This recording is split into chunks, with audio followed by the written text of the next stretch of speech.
जय गुरु जी संगत जी, जय गुरु जी, शुक्राना गुरु जी, अनंतम अनंतम शुक्राना गुरु जी। संगत जी, आज हम गुरु जी की प्यारी और पुरानी संगत आकाश सेठी अंकल का सत्संग सुनेंगे। तो चलिए संगत जी, सत्संग शुरू करते हैं। जय गुरु जी संगत जी, जय गुरु जी, शुक्राना गुरु जी, अनंतम अनंतम शुक्राना गुरु जी। संगत जी, सर्वप्रथम जून 1998 में मुझे गुरु जी के दर्शन का सौभाग्य प्राप्त हुआ। मेरे मामा जी गुरु जी द्वारा अपने हृदय रोग के चमत्कारी निवारण के संबंध में उनके बारे में चर्चा करते रहते थे। मेरे मामा जी को उनके हृदय रोग विशेषज्ञ ने अति शीघ्र बाईपास सर्जरी का सुझाव दिया था। अपने आप को मानसिक रूप से तत्पर करके वो गुरुजी का आशीर्वाद लेने गए। गुरुजी ने अपने पास बिठाकर उनको अपने पांव दबाने को कहा, फिर उससे उनके स्वास्थ्य के बारे में प्रश्न किया। मामा जी ने उत्तर दिया कि प्रस्थान करने की आज्ञा मांगते हुए उनसे होने वाली सर्जरी की सफलता के लिए कृपा बनाए रखने का आग्रह किया। गुरुजी बोले कि उन्होंने उनका बाईपास कर दिया है। ये मामा जी जैसे श्रद्धालु के लिए विश्वास करना कठिन था, पर उन्हें प्रसन्नता थी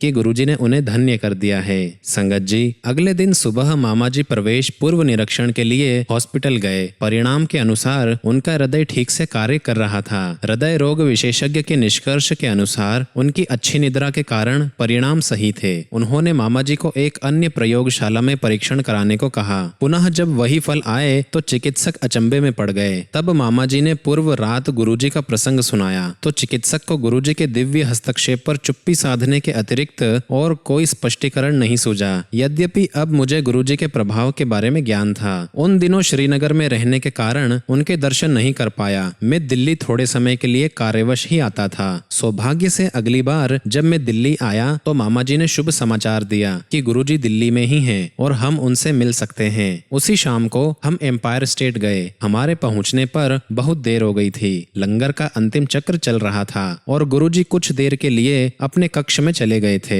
हम लंगर समाप्त करने के बाद संगत में बैठे थे। जब गुरुजी अपने कक्ष से बाहर आए, गुरुजी के प्रथम दर्शन काला कुर्ता धारण किए, सभागृह में प्रभावशाली, निरअहंकारी और मनोहर चाल से चलते हुए आज भी मेरे मनस पटल पर अंकित हैं। उन्होंने मामा जी को पहचान लिया और हम नवांगतों को देखकर हमारे पास आए। उन्होंने मामा जी को हमारा परिचय कराने को कहा और मेहरौली गुड़गांव मार्ग पर दी रेंच नामक एक कृषि भवन में अपने जन्म दिवस पर आने को कह करके हमें प्रस्थान करने की आज्ञा दे दी। संगत जी, संयोग से अगले दिन दिल्ली में अपने कार्यालय पहुंचने पर मुझे अस्थायी काल के लिए वापस श्रीनगर जाने को कहा गया। वहां पर कार्यरत एक नवीन अधिकारी से कुछ चूक हो गई थी और एक ग्राहक ने उच्च क्षेत्रीय कार्यालय में असंतोष प्रकट किया था। गुरुजी से उनके जन्मदिवस के अवसर पर उनके दर्शन न हो पाने की निराशा के साथ मैं श्रीनगर लौट गया। मुझे सौंपे गए कार्य में सफल होने का विश्वास था, क्योंकि मुझे गुरुजी के दर्शन और आशीष दोनों प्राप्त हो चुके थे।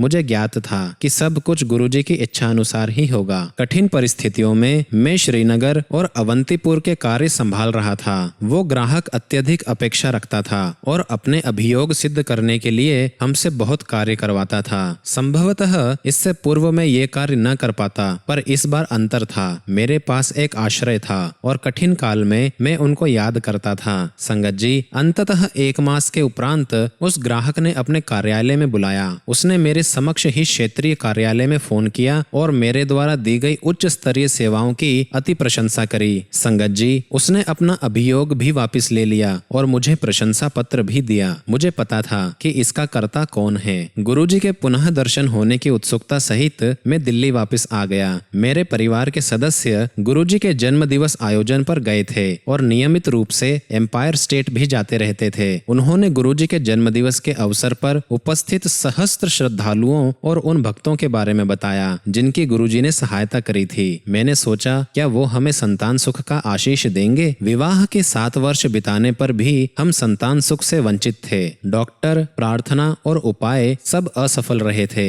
मेरे मामा जी ने गुरुजी का आशीर्वाद लेने का सुझाव दिया। उन्होंने अपने एक ठेकेदार मित्र का प्रसंग भी बताया। मामा जी के उन मित्र को विवाह के 16 वर्ष उपरांत भी कोई संतान न होने पर गुरुजी का आशीर्वाद प्राप्त हुआ था। गुरुजी ने उन्हें बोला, पुत्र विदिते ते धी विदिति। और इसी साल ये अविश्वसनीय प्रतीत हो रहा था संगत जी, किंतु गुरुजी के सत्य वचनानुसार उनकी पत्नी ने 31 दिसंबर को एक साथ 3 बच्चों को जन्म दिया, 2 पुत्र और 1 कन्या। गुरुजी के आशीर्वाद से सब कुछ संभव है, पर हमें उनका आशीर्वाद कब मिलेगा, मैं उत्सुक था। हम गुरुजी के यहाँ निरंतर जाते रहे, पर उन्होंने कभी हमसे बात नहीं करी। अन्य महानुभावों ने गुरुजी पर विश्वास बनाए रखने का सुझाव दिया। वो अनुकूल समय आने पर बात करेंगे, उनके पास जाकर अपनी समस्याएं मत बताओ। एक दिन जब हम लंगर के पश्चात संगत में बैठे हुए थे, गुरुजी ने मुझे अपने पास आने का इशारा किया। क्या वास्तव में मुझे बुला रहे थे? संगत ने आश्वस्त किया कि गुरुजी ने मुझे ही बुलाया है।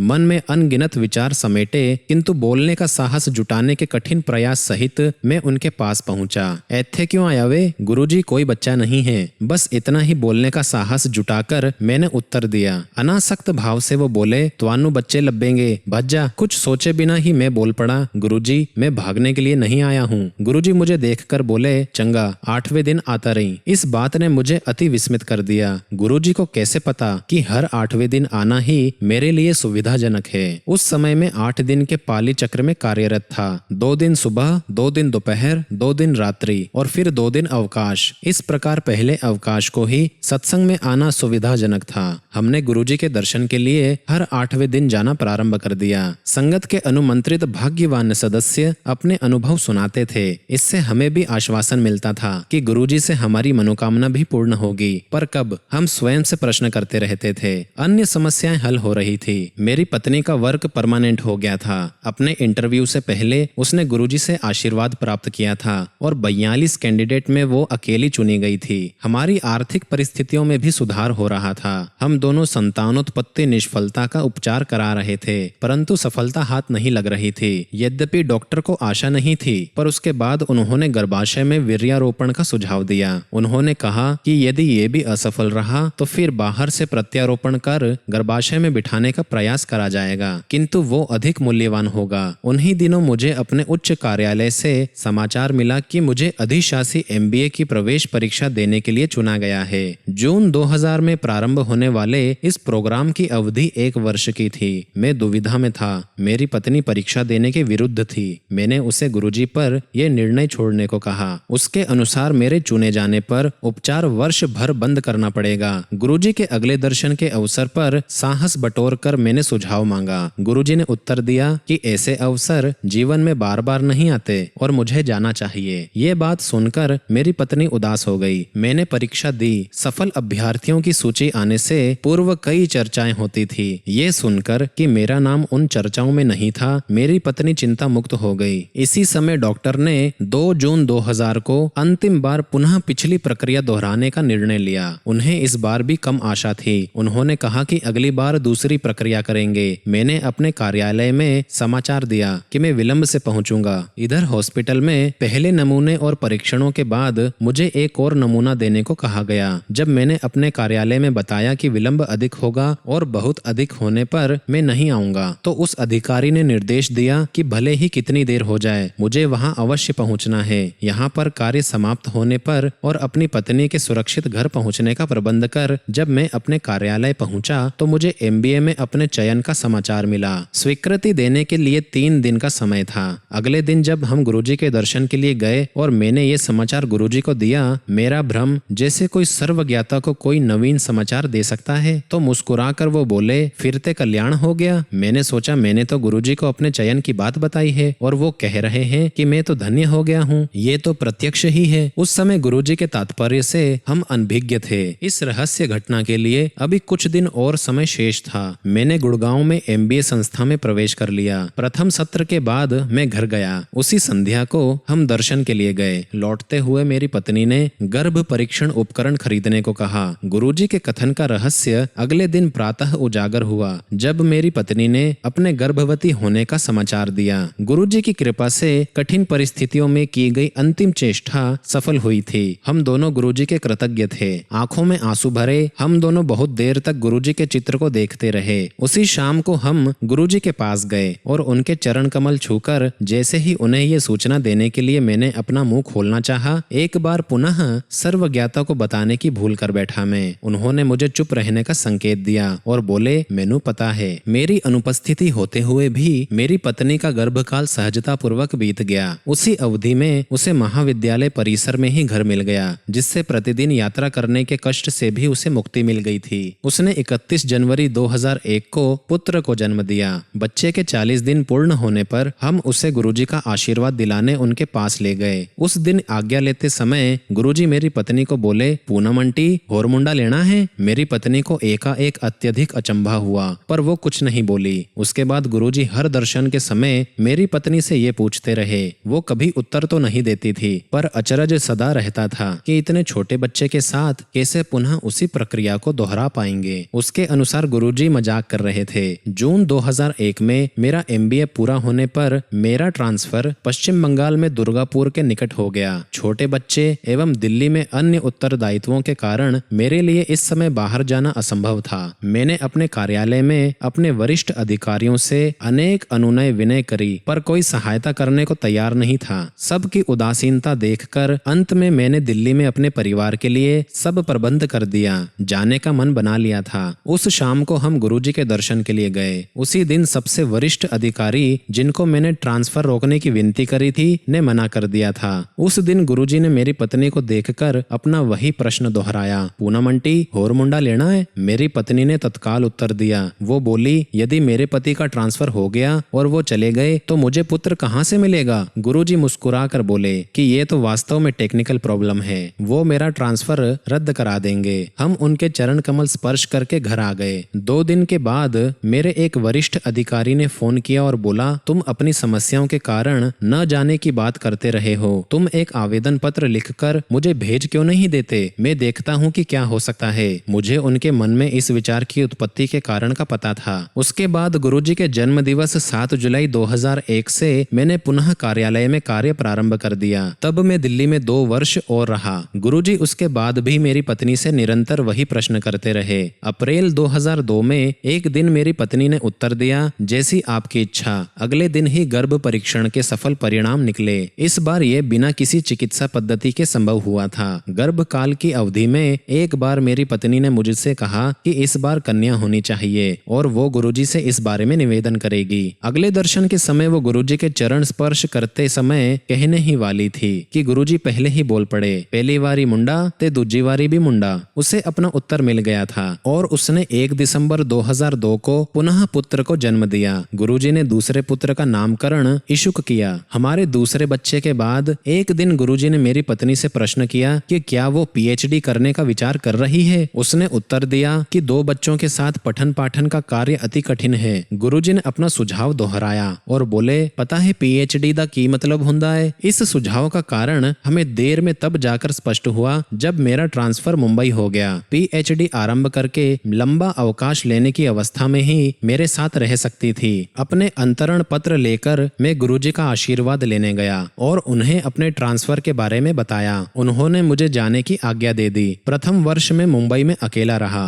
इसी अवधि में कुछ बार हम गुरुजी के दर्शन के लिए आए। एक ऐसे ही अवसर पर गुरुजी ने कहा कि मैं अपने परिवार को साथ ले जाऊं, नहीं तो वो एक और पुत्र दे देंगे। हमें संदेश मिल गया और पत्नी ने PhD के लिए आवेदन दे दिया। गुरुजी की दया से बहुत कम समय अवधि में सारी औपचारिकताएं भी पूर्ण हो गई। फलस्वरूप मेरा परिवार मुंबई आ गया। यहाँ पर यह बताना अनुपयुक्त नहीं होगा कि मेरे पिता के एक मित्र, जो एक निपुण ज्योतिषी भी हैं, ने मुझे बताया था कि मेरी पहली संतान 41 वर्ष की आयु में होगी। उनकी भविष्यवाणी के अनुसार मुझे 2 कन्याओं के बाद ही पुत्र होगा। इनसे ज्योतिष में संभवतः कभी गलती नहीं हुई थी। मैंने उनसे प्रश्न किया कि कैसे गुरुजी के आशीर्वाद से हमें पहली संतान 37 वर्ष की आयु में हुई और दूसरी 39 वर्ष की आयु में, तो वो कैसे चूक कर गए। उन्होंने उत्तर दिया कि ईश्वर द्वारा लिखा हुआ भाग्य ही ज्योतिष से पता लगता है, किंतु गुरुजी जैसे महापुरुष जो मानव रूप में ही परम पिता हैं, भाग्य पुनः लिखने की क्षमता रखते हैं। अतः इसमें कोई शंका नहीं होनी चाहिए कि हमारे प्रारब्ध कर्म को बदलने वाले स्वयं भगवान के अतिरिक्त कोई और नहीं हो सकते। सितंबर 1999 में हम अपने वाहन में शिमला गए थे। अपनी दिवा स्वप्न की आदत के कारण मैं कभी भी अच्छा चालक नहीं रहा हूँ। शिमला से लौटते हुए हमने रात चंडीगढ़ में बिताई। अगले दिन सुबह हमें चंडीगढ़ से निकलने में देर हो गई थी और ये बात मुझे नहीं भा रही थी। अतः मैं कार आवश्यकता से अधिक तीव्र गति से चला रहा था। अंबाला और करनाल के बीच में ट्रैफिक अवरोध था। हमारे आगे एक मिट्टी का ट्रक जा रहा था और हमारे पीछे भी बहुत सारी गाड़ियां थी। मैं आगे जाने को आतुर था, परंतु प्रवर्तक के विशाल आकार के कारण आगे की दृष्टि अवरुद्ध थी और मार्ग के दूसरी तरफ का भाग निर्माण कार्य के लिए बंद था। अतः दोनों का यातायात इसी तरफ से आ रहा था। मेरी पत्नी मेरे साथ ही अपने नेत्र बंद करके अपने छोटे से वॉकमैन पर शब्द सुनती हुई आगे बैठी हुई थी। वो प्रवर्तक अत्यंत धीमी गति से आ रहा था। काफी देर उसके पीछे धीमी गति से चलने के कारण मैं अपना संयम खो बैठा और मैंने अपनी कार की गति बढ़ाकर उससे आगे निकलने की चेष्टा करी। जैसे ही मैं उसके समानांतर पहुंचा, मुझे सामने से आता हुआ यातायात दिखाई दिया। सामने से अत्यंत तीव्र गति से एक और प्रवर्तक हमारी दिशा में भागा चला आ रहा था। उसमें और हमारी कार में कुछ ही मीटर की दूरी शेष थी और दोनों प्रवर्तकों के आगे के हिस्से में कुछ इंच ही अंतर था। कार के आते हुए प्रवर्तक से चीथड़े उड़ते हुए के विचार और दोनों के कर्मचारियों का चिल्लाना सुनकर मेरे शरीर में कपकपी छूट गई। मेरी पत्नी ने अपनी आंखें खोली, मुझे देखा और हम दोनों को गुरुजी को याद करने के अतिरिक्त और कुछ भी नहीं सूझा। एकदम मुझे अपनी दाहिनी ओर के मार्ग में बने हुए विभाजक में एक टूटी हुई दीवार दिखाई दी और मैंने अपनी कार तेजी से उसी दिशा में घुमा दी। गुरुजी के अतिरिक्त और कौन हमें इस प्रकार से जीवन दान दे सकता था। फरवरी 2000 में मैं सुबह से लेकर रात तक की पाली में विमान पतन पर कार्यरत था। उस समय एक बोइंग 707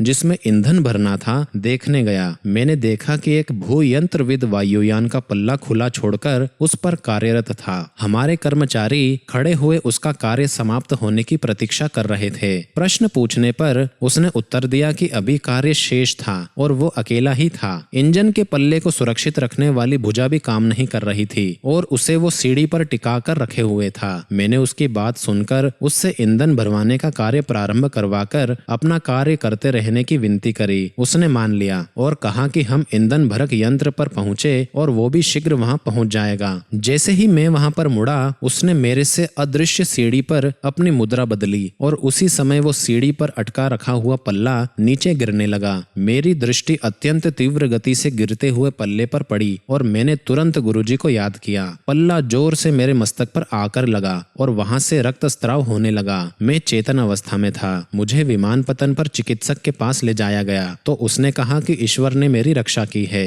1 सेंटीमीटर भी ऊपर या नीचे चोट लगने पर वो घातक होती। इस बार भी मुझे पता था कि कौन से ईश्वर ने मेरी रक्षा की है। जुलाई 2005 को जब मुंबई जल प्लावित हुआ, मैं कार्यालय में था। कुछ कर्मचारी रेल सुविधाओं के अस्त व्यस्त होने के भय से पहले निकल गए थे। चूंकि मुझे कार्य समाप्त करना था, मैं प्रतिदिन की भांति बाहर निकला। उस समय तक जो कर्मचारी पहले निकले थे लौटने लगे क्योंकि रेल सेवाएं बंद हो चुकी थी। उस दिन मैंने कार से यात्रा करी थी। मैं दुविधा में था कि रुकूं या घर पहुंचने का प्रयास करूं। उसी समय एक सहकर्मी ने कहा कि उनका पुत्र अपने विद्यालय जो घर के मार्ग में था में रुका हुआ है और उसे लेना है। ये बात सुनकर मैंने निर्णय ले लिया। मैंने गुरुजी को याद किया और हम उस विद्यालय के लिए निकल पड़े। जैसे ही हमने बाहर निकलने का प्रयास किया, कार्यालय के एक बंद द्वार के सामने एक कार दुरावस्था में रुकी हुई थी। हम दूसरे द्वार से बाहर निकले। सारे मार्ग जलमग्न थे और वाहन चलाना बहुत कठिन हो रहा था। पूरी राह जल और अवरुद्ध यातायात की चुनौतियों का सामना करते हुए हम 2 घंटे में उस विद्यालय तक पहुंच सके। क्योंकि विद्यालय की बसें बंद थी, सब विद्यार्थियों को वहीं पर रात्रि में रोकने की योजना बनाई जा चुकी थी। चूंकि मेरे सहकर्मी का पुत्र अपने सहपाठियों के साथ प्रसन्न था और हमारा घर तक पहुंचना अनिश्चित था, उन्होंने उसके वहीं पर रहने का अनुमोदन किया। हम दोनों ने घर पहुंचने के प्रयास का निश्चय किया और चल पड़े। थोड़ी दूर जाने पर जल स्तर इतना बढ़ गया कि हमारा घर पहुंचना या कार्यालय तक लौटना असंभव था। अतः मैंने उसी ऊंचे स्थान पर जहां पर हमने अपने सहकर्मी के विद्यालय में जाने पर कार खड़ी करी थी, कार खड़ी कर रात वहीं पर गुजारने का निश्चय किया। मैंने घर पर समाचार दे दिया कि घर पहुंचना संभव नहीं है। हमने रात्रि कार में ही बिताई। अगले दिन जैसे जैसे जल स्तर कम होता गया, मैं धीमे धीमे कार चलाकर शाम तक घर पहुंचा। घर पहुंचने पर पता लगा कि वहां पर सारी कारें पानी में डूबकर ऐसी अवस्था में हो गई थी कि अत्यधिक धन व्यय करने पर भी उनका जीर्णोद्धार संभव नहीं था। यही दशा कार्यालय में खड़ी हुई कारों की भी हो गई थी। समाचारों में इस घटना की चर्चा करते हुए ये भी बताया गया कि अधिक जल स्तर और यातायात रुक जाने के कारण कई लोगों को रास्ते में रात के लिए रुककर अपने वाहन में सोना पड़ा। जल के और बढ़ने पर जो अपनी कारों के द्वारा या खिड़कियां खोलकर बाहर नहीं आ सके, उनकी मृत्यु हो गई। परंतु ना मुझे ना ही मेरी मेरी कार को कोई हानि हुई थी। ये सब इस कारण की चलने से पहले मैंने गुरुजी को याद कर लिया था। केवल गुरुजी की कृपा ही मुझे उस रात बचा सकती थी और वो बनी रही। संगत जी, फरवरी 2007 में जब मैं दिल्ली आया था, गुरुजी के दर्शन के लिए गया था। जब मैं उनसे आज्ञा लेने के लिए झुका, वो बोले तू दिल्ली वापस आ गया है। मैंने उत्तर दिया कि नहीं गुरुजी, मैं तो हाल मुंबई में ही हूँ। गुरुजी ने एक और भक्त की ओर इशारा किया कि वो उनसे पूछ रहे थे, पर ये मेरे लिए संदेश था। मैं समझ गया था कि गुरुजी किस प्रकार अपने भक्तों की इच्छा पूर्ति करते हैं। मार्च 2007 के अंत तक दिल्ली के लिए ट्रांसफर आदेश आ गए थे। 1 मास के पश्चात मैंने दिल्ली कार्यालय में कार्य करना प्रारंभ कर दिया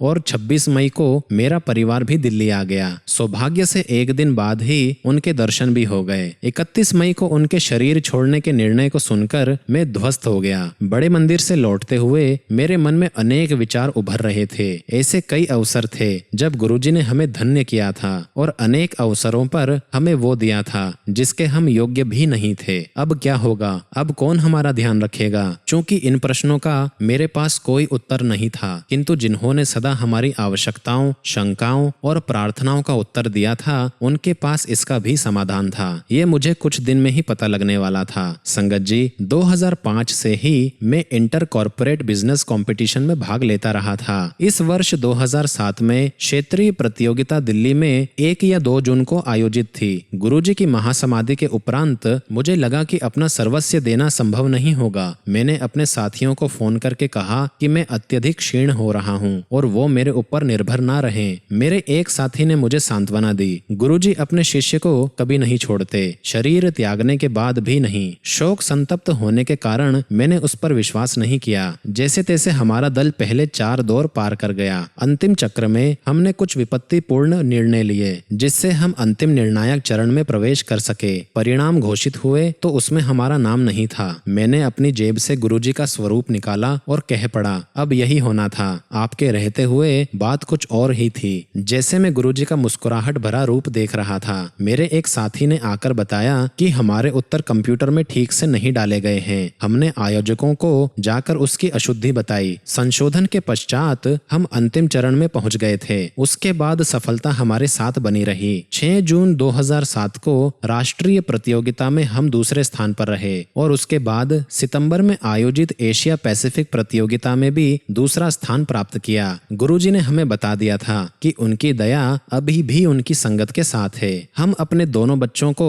अच्छे विद्यालय में प्रवेश कराने को उत्सुक थे। चूंकि हम विभिन्न सूत्रों के द्वारा प्रयास कर रहे थे, पर उनसे कोई सफलता नहीं मिल रही थी। अंत में मैंने गुरुजी से प्रश्न किया, आपने 2 पुत्र दिए हैं तो इनको अच्छे विद्यालय में प्रवेश क्यों नहीं दिला देते? इसका उत्तर मुझे अतिशीघ्र मिला। दोनों बच्चों को दिल्ली के सबसे अच्छे विद्यालयों में से एक में बिना किसी दान या राजनीतिक सूत्र के प्रवेश मिल गया। संगत जी, जब हम दिल्ली पहुंचे तो हमारे पास कोई ऐसा निवास स्थान नहीं था जहां से मेरी पत्नी और मैं अपने कामकाज और दोनों बच्चों, जो अब 6 और 4 वर्ष के थे, की देखभाल कर सकें। इस समस्या का एकमात्र समाधान यही था कि मेरी पत्नी को महाविद्यालय परिसर में ही घर मिल जाए, पर कोई भी निवासी सेवानिवृत्त होने वाला नहीं था और वहां पर घर वरीयता के आधार पर मिलते थे। इस बार भी हमारी इच्छा अनुसार चमत्कार हुआ। संगत जी, एक शिक्षक जिनके पुत्र को अपने विद्यालय से दूर होने के कारण कठिनाई का सामना करना पड़ता था, ने अपना घर खाली कर दिया। आश्चर्यजनक रूप से